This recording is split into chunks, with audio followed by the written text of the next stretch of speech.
Hagrama Mohilary sir আমাৰ বিটিচিৰ chief তেখেতৰ উপস্থিত ওদালগুৰি জিলা কমিটিয়ে বিজয় উৎসৱ পালন কৰিছে।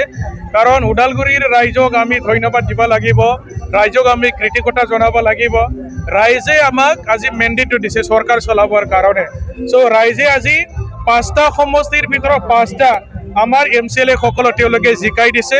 চ' ৰাইজে আমাক মৰম দিয়াৰ কাৰণে মই ৰাইজক মই মানে যুৱ BPFৰ সভাপতি হয় আমাৰ BTC বাকী ৰাইজক মই ধন্যবাদ জ্ঞাপন কৰিছোঁ। তেখেতসকলে আমাৰ ওপৰত বিশ্বাস ৰাখিছে।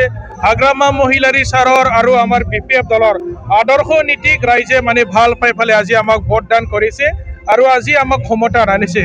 চ' ইয়াৰ কাৰণে ৰাইজক আমি যিখিনি প্ৰতিশ্ৰুতি দিছিলোঁ যোৱা নিৰ্বাচনী প্ৰচাৰ সময়ত আমি বিভিন্ন ধৰণৰ গেৰেণ্টিৰ কথাবিলাক কৈছিলোঁ ৰাইজক, যে আমাৰ যুৱকসকলৰ মানে আমি যুৱ যুৱতীসকলৰ আৰ্থিকভাৱে স্বাৱলম্বী কৰিবৰ কাৰণে 100 কোটি টকা দিম বুলি আমি কৈছিলোঁ।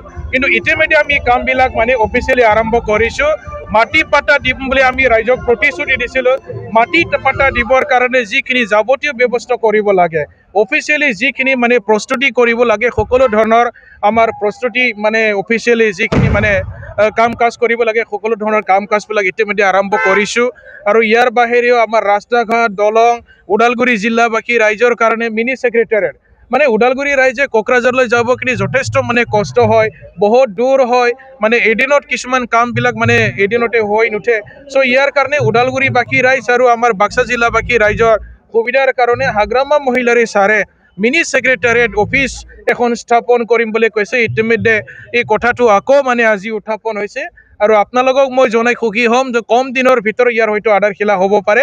আৰু কোনটো মানে ঠাইত কৰা হ'ব ওদালগুৰি জিলাত, এই ঠাইবিলাক মানে ইতিমধ্যে কাম কাজবিলাক বিচৰাৰ যিটো কাম কাজ এইবিলাক ইতিমধ্যে আৰম্ভ হৈছে।